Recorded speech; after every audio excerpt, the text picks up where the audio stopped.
స్వయంగా డిఐజీ గారే చెప్పారు. ఇది పూర్తిగా అబద్ధం. కోర్టు రిమాండ్ రిపోర్ట్లో కూడా డిఐజీ గారు ఇదే చెప్పారు. ఇది ఖచ్చితంగా పూర్తిగా అబద్ధం అండి అని నేను ఎలా చెప్తానని మీకు అనుమానం రావచ్చు. నేను స్వయంగా వెళ్ళి కర్నూలు జిల్లా పుట్టూరు టోల్ ప్లాజా వద్ద నా భర్త కర్నూలు కడపకు వస్తుండగా కర్నూలు జిల్లా పుట్టూరు టోల్ ప్లాజా వద్ద AP 04BK4055 అనే కారులో వస్తుండగా పోలీసులు అడ్డుకొని అదుపులోకి తీసుకున్నారు. ఆ వీడియోలో మేము ఉంచుతున్నాం. నవంబర్ 8వ తేదీ తారీఖున అదుపులోకి తీసుకున్నారు. నవంబర్ 12వ తేదీ మేజిస్ట్రేట్ గారు ముందు హాజరుపరిచారు. ఈ 3 రోజులు నా భర్తను చిత్రహింసలు గురిచేశారు. ఈ 3.5 రోజుల పాటు నా భర్తను చిత్రహింసలు గురి చేసి తప్పుడు వాంగ్మూలం తీసుకొని నా భర్తను చాలా చిత్రహింసలు గురి చేసి తప్పుడు వాంగ్మూలం తీసుకొని వాళ్ళకు అనుగుణంగా డిఐజీ గారు వాంగ్మూలం తీసుకున్నారండి.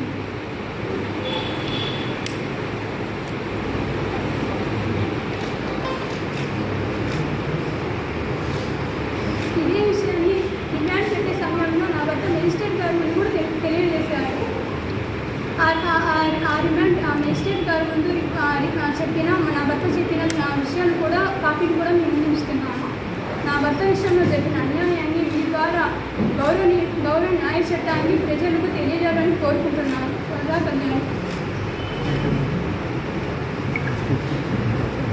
వాళ్ళు కూడా చెప్పారు. నేను తర్వాత ఇంత జరిగిన తర్వాత వాళ్ళ దగ్గరికి వెళ్తే వాళ్ళు కూడా చెప్పారు, మమ్మల్ని కర్నూలు కోర్టుల దగ్గర తీసుకున్నారు.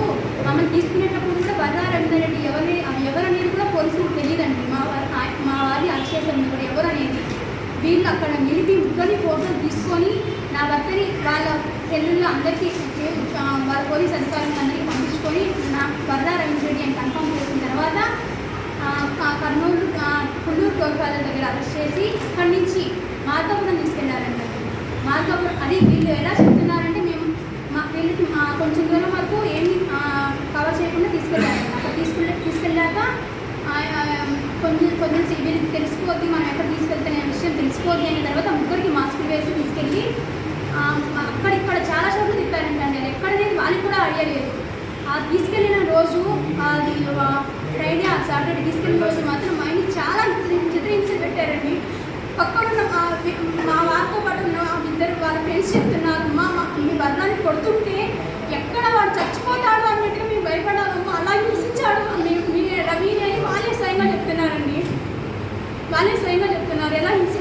ఎలా ఇబ్బంది పెట్టారనేది వాళ్ళ పక్క నుండి విన్న వాళ్ళే చెప్తున్నారు. అమ్మా మేము భయపడ్డామమ్మా, ఎక్కడ ఫస్ట్ మీకు చెప్పినట్టు మీరు ఒప్పుకోవాలి వర్రా అని మా ఆయన చాలా హింసించారంటండి. మా ఆయన నేను ఒప్పుకోను సార్, నేను చెప్పను, మీరు చెప్పేది నా ప్రకారం నేను చేసినట్టుగా ఒప్పుకుంటాను, కానీ నేను చెప్పనంటే నువ్వు ఒప్పుకోవాలని కొట్టారంట, చాలా చిత్రహింస పెట్టారంట.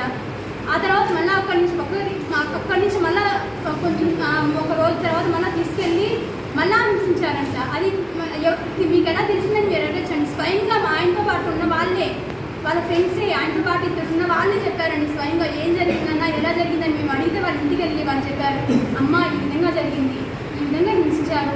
ఈ వర్రాన్ని అయితే చాలా మేమైతే అతన్ని ఏం చేస్తారో అనుకున్నామమ్మా, మేము చెప్పింది నువ్వు ఒప్పుకోకుంటే నేను ఎన్కౌంటర్ మీతో పాటు మీ ఫ్రెండ్స్ కూడా ఎన్కౌంటర్ చేస్తారు అని బయటించి మరీ చెప్పించుకున్నారంటండి. ఇది జరిగిందండి. ఇది పోలీసులే చాలా అసలు పక్షపాత చర్యలు తీసుకుంటున్నారు ఈ పోలీసులు.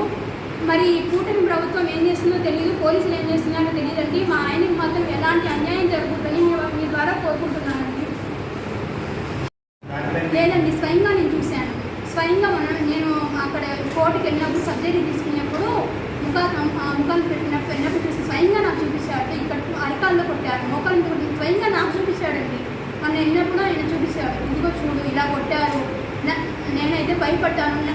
ఆయన చెప్తుంటే నిజంగా అంత చిత్రించని పెట్టాల్సిన అవసరం ఏమొచ్చింది ఈ పోలీసులకి అంటే, పైనుంచి వీళ్ళకి వచ్చిన దాని మీద వీళ్ళు ఏమన్నా చర్యలు తీసుకుంటున్నారా, లేకుంటే మా ఆయన మీద ఈ పోలీసులకి ఇంత కక్ష ఎలా వస్తుందండి పోలీసులకి? పైనుంచి వాళ్ళ హోమ్ మినిస్టర్ గారు కానీ లేదా డిప్యూటీ సీఎం గారు కానీ చంద్రబాబు నాయుడు గారు చెప్తేనే కదండి వీళ్ళకు ఇంత పోలీసులు చేయగలరు, లేకుంటే పోలీసులు అనేది స్వయంగా అలా చేయలేరండి. వాళ్ళకే మా ఆయన కక్ష ఉండదు. వాళ్ళు పైనుంచి వచ్చిన ప్రెషర్ వల్ల మా ఆయన చిత్రహింసలు పెడుతున్నారు. ఇప్పటికి కూడా అక్కడిక్కడ తిప్పుతున్నారండి మా ఆయన్ని.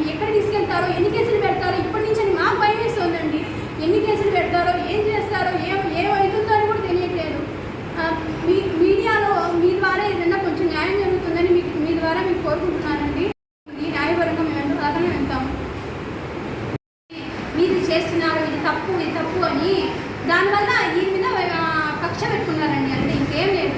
ప్రశ్నించకూడదు. వీళ్ళు చేసిన తప్పైనా ఒప్పైనా వాళ్ళు ప్రశ్నించకూడదు. వాళ్ళు ఏం చేసినా ఓకే అన్నట్టుగానే జనాలు కానీ ప్రజలు కానీ నమ్మేయాలి. వాళ్ళు చేసిన ఎంత తప్పైనా ఓకే సార్ మీరు చేసిన కరెక్ట్ అనే వాళ్ళైతే ఓకే. మీరు తప్పు అని ప్రశ్నిస్తే మాత్రం వాళ్ళది తప్పు, వాళ్ళ ఫ్యామిలీ వాళ్ళు కూడా తప్పు అయిపోద్దండి. మా ఆయన చెప్తున్నారండి ఇంకో విషయం, నేను ఒప్పుకోకుంటే మీ ఫ్యామిలీ వాళ్ళని కూడా హింసిస్తాను, మీ భార్యని మీ పిల్లల్ని కూడా మేము ఏ కేసులో ఇప్పించాలో మాకు తెలుసని పోలీసులు బెదిరించారంటండి. ఇంకా చూడండి మేము ఏమనుకోవాలి పోలీసుల గురించి. ఫేస్బుక్ మా ఆయన ఫ్రెండ్స్ నేను ఫాలో అవుతాను. మా ఆయన పెట్టలేదు.